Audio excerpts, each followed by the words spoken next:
Thank you. Assalamu alaikum. Good afternoon to everyone. Welcome to our esteemed speakers and to our audience who are watching us live on Shirkat's Facebook page to the closing session of the Women's Summit. Thank you. We've had a very stimulating discussion on the three panel sessions. In the three panel sessions on women's political participation in inclusive policy making, creating gender responsive disaster management systems, and skills innovation in future of work for women. For the closing session, I would like to invite our first speaker, Ms. Khaba Mumtaz, to share her thoughts on the discussion and provide us with her invaluable input on building a future that is violence-free, gender equal, and inclusive. Ms. Khaba is the former chairperson of the National Commission on the Status of Women and also the former executive director of Shirkata. Her expertise lie in the fields of women and development, political participation, economic empowerment, environment and reproductive health and rights. In 1989, Ms. Khawar received the Prime Minister's Award for Women of Pakistan. She has authored numerous prominent research reports and books, including Two Steps Forward, One Steps Back with Ms. Farida Shaheed. She is also the recipient of the Civil Award Sitara Imtiaz for promoting women's rights. Welcome, Ms. Khawar. Over to you. Thank you very much, and greetings to everyone. It's been an extremely rich session, and to try and bring it together, I'll just, what I will do is to pick up on what I think are the essentials that we need to pursue further, and the most important, I think, for women's inclusive, violence-free, and productive life of dignity and participation.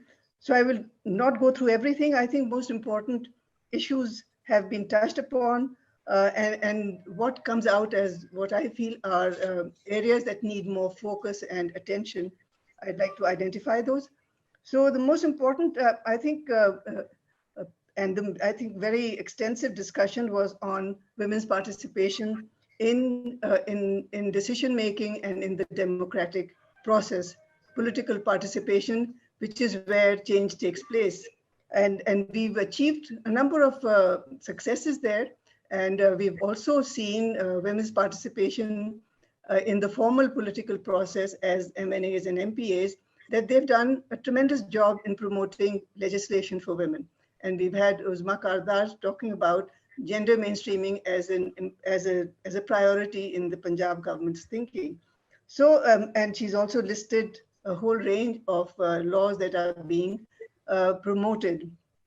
But I think the important thing here is that the implementation, of course, we all know there's a big gap between legislation and how they're implemented. The important thing is that the first step of acknowledging an issue and determining that it needs a law to take it forward is an extremely important step. But in the whole discussion, and I'd like to say here that women's rights activists, researchers, etc., have been talking about these issues for the last 30 years or more, about space for women in decision making in the political sphere, space for women in decision making in industry, in all these fields where we don't see enough women, and therefore that critical mass is missing, and therefore that normalization of seeing women in important spaces is not happening. We do have exceptional, bright, outstanding women, but we don't have the acceptance of women in the mainstream. And I think that's what we need to do through women's participation in decision-making, political and others. And there I would like to really think that we've come to the point where we need reform in the political parties itself.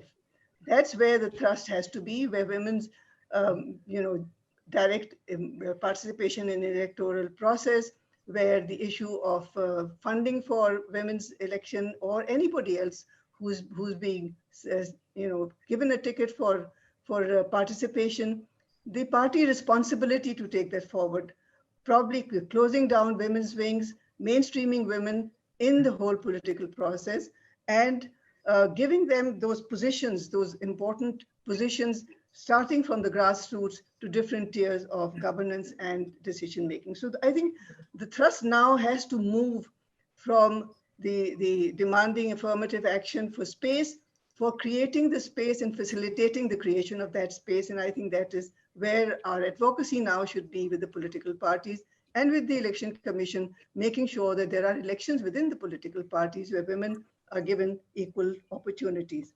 The other thing that I would like to talk about is the economic empowerment. We've all talked about, and for years, I think Farida and I did the first study on the women in the informal sector back in 1981. And we've seen that this issue has become now very central when we're talking about women's employment and women's economic opportunities. And where I would like to take up the point that Usman raised of exploitation. And I think women's informal work is where, and home-based work is where they're really exploited. We're not talking about discrimination affects the enabling environment, but exploitation is what we see in those situations. And we've been raising this issue again and again. And I think the time has come now that we are getting regulatory frameworks for acknowledging women's home-based work. So I think some steps are taken, but we have to now really move on to that we, when we're talking about economic empowerment, we also have to look at how women's, sorry. We have to look at the global economic system where you need cheap labor. That's why work is shifted to areas where there's cheap labor available, and within those, women are the biggest component of that cheap labor. So how do we make sure that whatever is the global economic paradigm, export-oriented industry, whatever, we do have minimum floors and protected women's remuneration. So that was the other thing that I thought we needed very much so. And the important really is how gender-based violence is the fear of violence, and the violence itself is the biggest barriers to women's economic participation, women's political participation, women's coming into public spaces. And I think that is what we need to therefore focus on. And then I will, before I come to what we need to do, I would like to acknowledge the importance of data, because we are not an importance of data to capture the voices of those who are marginalized. Oh God, sorry. No problem. I have another session to go to. I think that's what the pressure is coming from.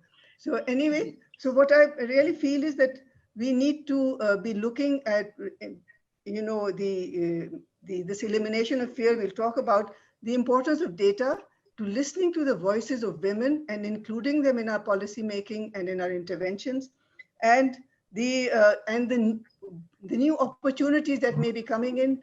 How do we change challenges into opportunities? And I think some of those areas that Shamim and Mr. Usman pointed to are probably new areas where women can be incorporated in spite of the cultural and social barriers. But the most important thing is we need to look at our youth, the female youth, the fact that there are, 26%, women who are not in education, not in employment, not in training is a huge challenge. And I think that is what we need to focus on. How do we get them into the mainstream? And for that, an enabling environment is very important. And the one central critical area of the enabling environment is the gender-based violence against women, the fear of it that prevents women from full participation, and the pressures that it brings on women, and the roles that women are expected to play, of which some of the dangers that Dr. Faisal Bari, the issues that have been raised, that the overburdening of women when pandemics and COVID and other things arise. So I will just come straight to what I find important to create an enabling environment, which means that women can go for education, for employment, for full participation in public life. I think time has come that we make gender analysis integral to all sectoral policies towards inclusion of women and prevention of adverse impact on them. I think what we are now doing, we look at women's issues as separate issues. The intersectionality is missed. one sector is a disadvantage, it has an impact on the other sector. So we need to now make gender analysis integral to all sectoral policies. And I think we also need to have more focused coordination in the implementation of policies also. We don't, everybody is doing their little silos and no interconnections, and much more data sharing. Now today we've had so many examples of data being generated, but we don't know where it's coming together and how we can collate it to identify and assess the impact on women and then plan policies. And most importantly, I think there are structural issues that have to be addressed, and there has to be political will to strengthen institutions that protect and promote women and women's rights and create more opportunities and link these things. There seems to be a lack of political will to do that. Institutions are formed, but they're not supported or enabled or empowered to fulfill their function. So for that, I think the importance of women in politics, and the MNAs and MPs have really identified the issues that are in their way on how they act as barriers for their full participation, and how the grassroots female workers, party workers, get no space anywhere, neither are they inducted in the full force. So I think it has to be a multi-sectoral approach where we must ensure that women's decision-making is included, whether it's at the local government, and therefore the local government becomes very important. So I think political and economic both are its areas without the empowerment of women, economic empowerment, and their being able to free of fear of violence, I think is what we really need to focus on. So I don't know how many minutes I have now or not. So if you have more things to say, then please go ahead. No, I just felt that, we've been looking at skill development also. And in Punjab, there is the Punjab Skill Development Fund, which is doing innovative interventions, trying to find, link women's skills to opportunities, because we can have skills and women can keep sitting at home with no opportunities to link. And again, I link it to Dr. Faisal Bari's point of the matching of skills with the demand, and that demand will be created or can be created or exists. So those linkages have to be established, and we have to move on and also find ways of alleviating some of the pressure that women have to do because of their roles. And especially these days, we've seen that. I would like to also maybe take this opportunity to refer people to some of the baseline work that the National Commission on the Status of Women did on women's economic empowerment, where there are some very, some of the ideas that Shamim put in for incentives for various sectors to get women inducted. There are also, the Rural Women's Status Report, which also looks at how women in rural areas, how their work is actually undervalued and they're underpaid, and we don't have any acknowledgement or recognition of it.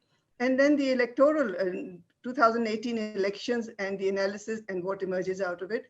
And finally, the latest report is on the female youth status report, which looks at COVID also and what is happening to women there, but also looks at the whole issue of creating an enabling environment for young women to become, they are our future citizens, and we don't give them enough attention, as we can see from some of the data that has come up.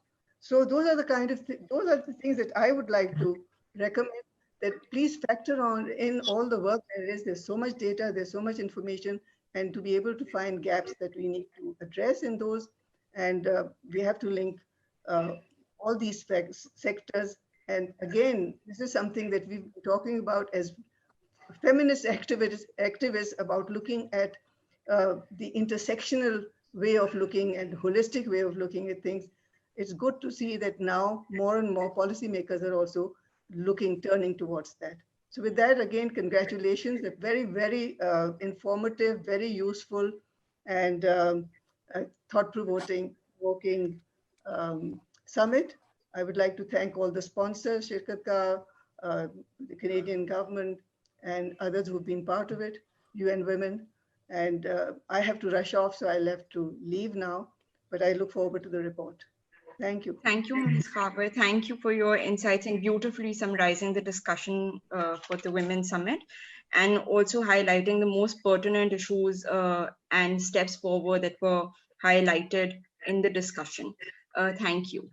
Now I would like to invite just one more word, Saman. Please, I think go ahead. I start that something that Farida started with. How do we change the narrative? Ji. And I think that narrative has to change. Narrative of equal citizenship of women, regardless of their caste, their class, their ethnicity, their race, their religion, and also a narrative of what valuing women for what they are and not to be seen as less. So I would like to reinforce that. Thank you. Absolutely. We would agree. Yes. Thank you, Ms. Khaber. I think because we have a shortage of time, so we'll move on to our next speaker, which is Ms. Sharmeela Rassool, who has joined UN Women Pakistan as the country representative. Ms. Rassool is the attorney at law of the Supreme Court in Sri Lanka. Her last assignment was with UNDP Bangladesh as the chief technical advisor for the Human Rights Program. Ms. Sharmeela brings a wealth of experience with her, and in particular, she has lived and worked in Pakistan as chief technical advisor for justice and a provincial representative of KP with UNDP. She has also held senior positions at UNDP Lao People's Democratic Republic, UNDP Sri Lanka, the Asia Foundation, Legal Aid Commission of Sri Lanka, First Global Investments, and the Bar Association of Sri Lanka. Welcome, Ms. Rassool. Over to you. Thank you, Saman, for that very lengthy introduction and for the warm welcome. I'm very, very pleased to be part of this discussion. Unfortunately, I wasn't part of the whole discussion, but I was listening to the summing up, which is very interesting. I must start by first congratulating the organizers. The topic chosen for today's discussion is absolutely pertinent, not just for Pakistan, but also for the globe. It's violence against women. So very important, empowerment and inclusive future. So I couldn't think of any other three important topics that needs to be discussed during today's context. So well done, the organizers, for selecting these topics. As Saman mentioned, I'm not new to Pakistan, but new to the role, which is something that is very close to my heart. I've been working on women empowerment, gender equality since the time I became an attorney in Sri Lanka. So I've worked on the child marriages law in Sri Lanka to advocate for various malpractices that are actually affecting women, especially the minority women in Sri Lanka, the Muslim community. So coming back to the topic, I must say I've been observing Pakistan, although I wasn't here because of interest. I'm from South Asia, and I've looked at how Pakistan has progressed. In terms of the last 1 decade, if I were to talk about, I think Pakistan has made more pro-women laws than ever before. So also it has become the signatory for 7 human rights treaties out of 9. So if you look at the legal framework, the normative framework, both internationally and locally, Pakistan has key elements in place for the normative framework. But I couldn't agree with Madam Khaber Mumtaz, who talked about then what is the problem if the normative framework is in place, the implementation. So I want to harp on the implementation bit a little bit more. Because you can have the wonderful laws and policies in all provinces, I understand, in Pakistan have the women empowerment policies in place. So how do we turn this normative framework into real actions that people, any woman from Multan or Bahawalpur or Rawalpindi, for that matter, Lahore, should be able to reap best benefit? That's the question that we should constantly ask ourselves. I know that Ms. Uzma Kardar also worked with us on the Child Marriage Restraint Act. She was championing that. It's now a bill. So we need to also pick up pace there, Ms. Kardar, to bring that back into track and see what we could do about it. So for me, my first message is we have laws and all the normative frameworks in place. So let's now go into the next level and see how we can start implementing it. The second point that I wanted to make in today's closing is stronger partnerships and collaborations. I think Ms. Kaur Mumtaz already covered it. I don't know. She just read whatever that I had written as if she has seen my talking point. She was just talking about the same thing. Nevertheless, I want to mention a little slightly different, same point about collaboration and participation, collaboration and partnerships. You see, we can't achieve things by ourselves alone. Everybody has to come together. In this, I mean the state and the non-state sector.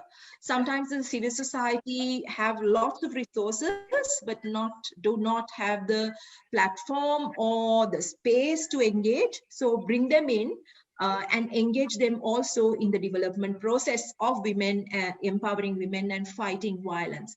Now we have the SDGs. We are in the last 10 years of SDGs, and in the UN language, we call it the decade of action, because we have 10 years left to make this planet a planet 50-50, which means 50-50 in partnerships between women and men, 50-50 in resource sharing, and so on and so forth. So that 50-50 vision cannot be achieved just by the state missionaries. So it's time that we acknowledge the resources the civil society has, the knowledge that they have, the ideas that they have, and collaborate better. If we really don't care about who takes the credit, I guess we could do a lot. So transformational thinking, where the action needs to happen, not the credit needs to go. So that's the second point I want to make. The third point for me is that youth is a very important part of this country, and majority of the population are youth, and this will not last for long. This is a dividend that Pakistan has. And I'm glad that you have talked about the innovation. There was a session on innovation, so I'm glad that you talked about it, especially given after COVID had hit us. I mean, our lifestyles have been disrupted, our ways of doing business have been disrupted, but also it has done a good thing for us as the human race. It has made us rethink our approach. I mean, Zoom was rarely known among people, but we now commonly use Zoom. I'm connecting from Islamabad to your discussion in Lahore, I mean, because of Zoom. So let's use this opportunity that is created to think differently, to think out of the box. What is the enablers that we need to give our youth to think out of the box, guide them, because they are a resource. Unfortunately, I see very less opportunities for youth.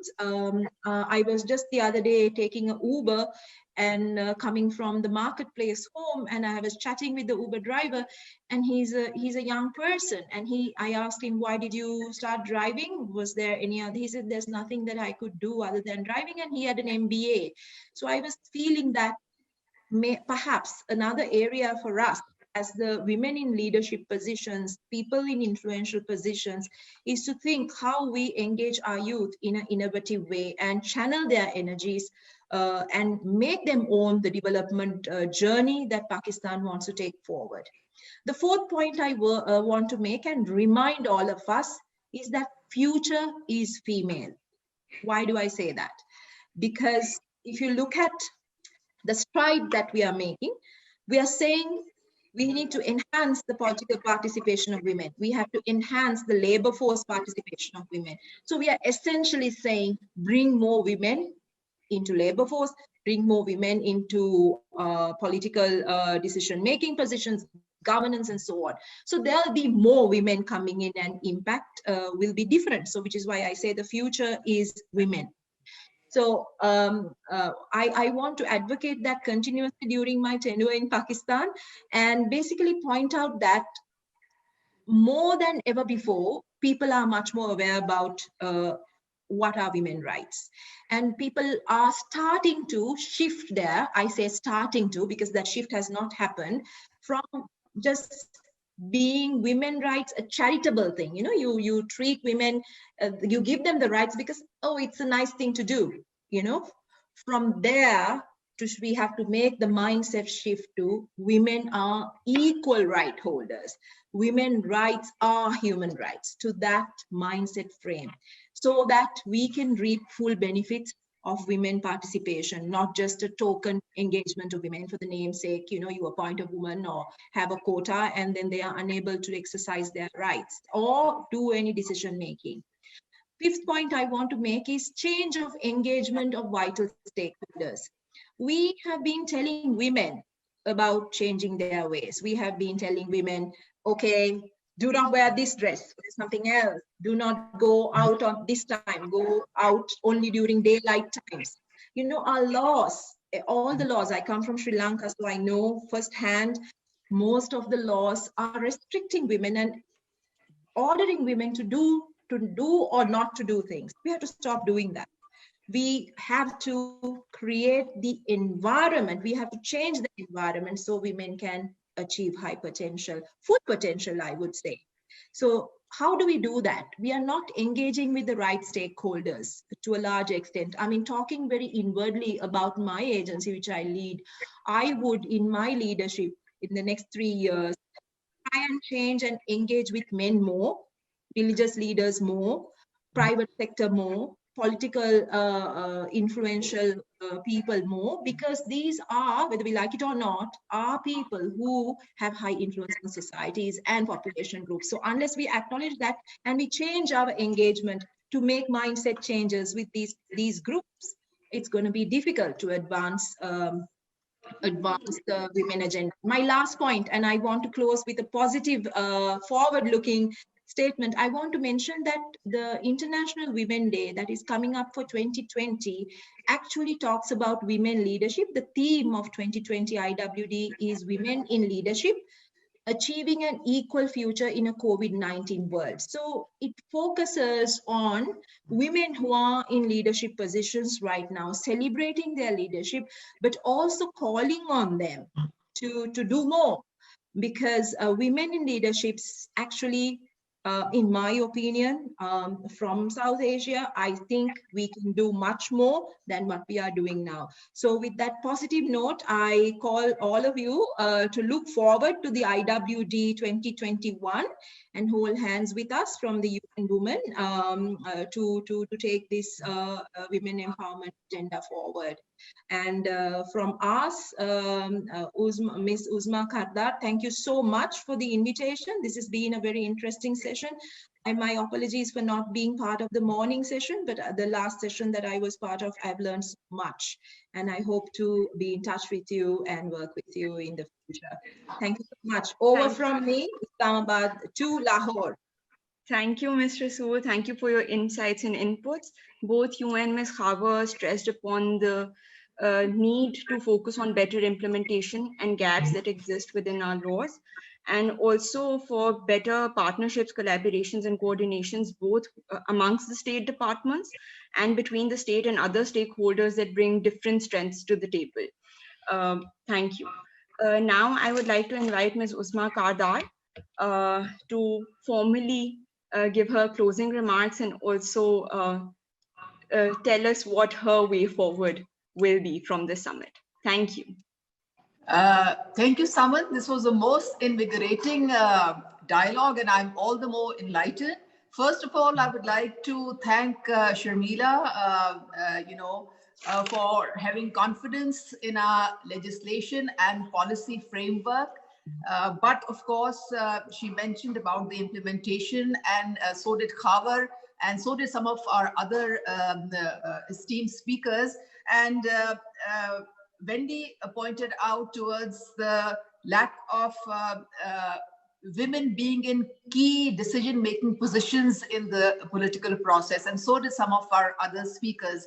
I would like to address this issue in the closing session, that the political participation is, 17% women are sitting in the assemblies because of the reserved seats. 33% do come up in the local body systems. But the problem is that they are not given slots in which they can have key decision making. The cabinet, the parliamentary secretaries, the other areas where they can make a difference. The women are expected that, okay, you've been given this on a silver platter. So now you just sit there and thump to this and go along with your political party's vision. But that is not all. I think we need to enhance the status of women in the political structures if we want pro-women the implementation of policies. Secondly, the good news is that most recently our standing committees in the Punjab Assembly have been empowered. When we talk about implementation of laws and what our statutory bodies are doing, we can now call meetings, we can examine, we can monitor the expenditure, the working of our departments, of the statutory bodies under them. We can involve the petitions of the different public bodies, the stakeholders, and this will definitely improve the implementation process. Nijay talked about education and the dismal state at the secondary level.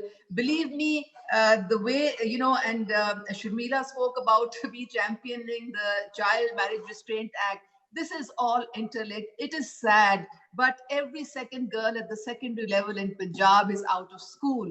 And the most devastating factor is poverty and the patriarchal mindset.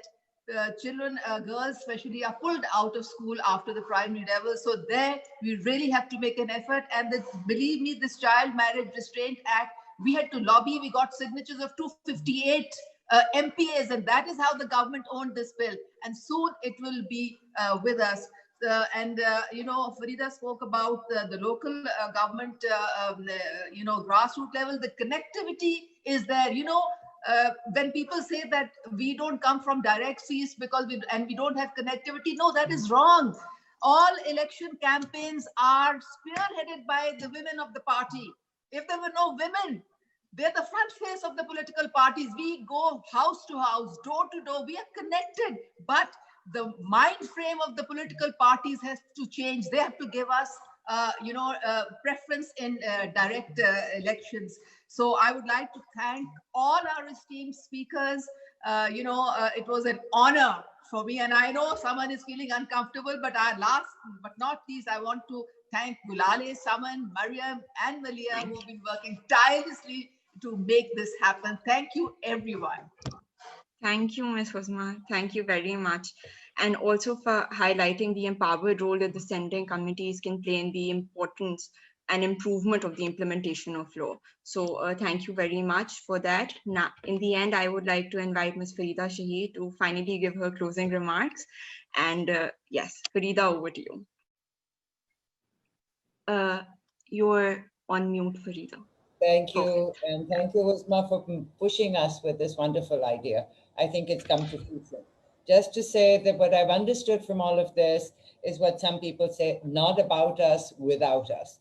And that, I think, is what the whole political participation, the participation democracy starts at home. We need to be, as someone said, we had Hadia call it co-designers. I think that's a lovely word, but with the co-designers, women need to be co-implementers. They need to be the co-reviewers, so that when you have that feedback loop, you get on to making it more accessible for women.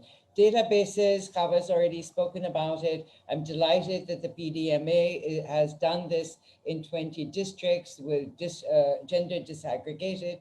I am very concerned about the lack of inclusion of the home-based workers, the domestic workers, those in the informal sector, which, as Faisal told us, are about 72% of all working women. So it's a huge sector, and we can't do it by surveys in the usual way. You will not know where they are. We need to know where these people are so we can support them. Uzma and the rest of the wonderful gender mainstreaming, my request to you is that we do need action to declare that all gender-based violence response mechanisms, all reproductive health response mechanisms must be declared part of essential services, so that whenever there is a disaster, Khuda na khwasta, hopefully not again, but we are prepared for that. we need to ensure that that does not stumble. And secondly, I wanted to say that, as everyone has spoken, you people put the framework together of the policies and laws. The question has comes up again and again, the implementation. For that, we will be taking forward in the FemPower the post-legislative scrutiny training, which I hope will help for the Assembly to keep on top of where things are going wrong. We would love to do research, actually, but you need 5 years for that to be done. In moving forward in the digital world, I would just like to say that from the human rights perspective, also Agenda 2030, the main tag is leave no one behind. So we need to be clear about the intersectionalities and not just gender. Women are not all equal. We all have advantages and disadvantages, and we need to look at that. Finally, couple of things. Partnership, everyone is underlining that. Can I underline that you need an enabling environment for civil society organizations, and that we find is increasingly difficult, not easier. So we need to do that. Just in the end, gender-based violence, we've talked a lot about it. We said we wanted a violence-free country, and Punjab, of course. So my statement for many years, and I will repeat it now at the risk of upsetting a lot of men, is that you will never end gender-based violence until we change what it means to be a man in Pakistan. And I'm looking forward to the full support of the change that has come, is that in this session, we've had so many men who are complete supporters of gender equality. And I think that's what we need to take forward, and to thank everyone, the visible partners, but also the many people who are invisible who've been working day and night for this. Thank you all so much, and let's move forward. Thank you, Farida. Thank you very much. It's been an absolute pleasure. Thank you to all our esteemed speakers for their time and their valuable input, and to our audience who are viewing us live on Facebook and our YouTube channel. Thank you very much. The Women's Summit has come to a close now. Thank you.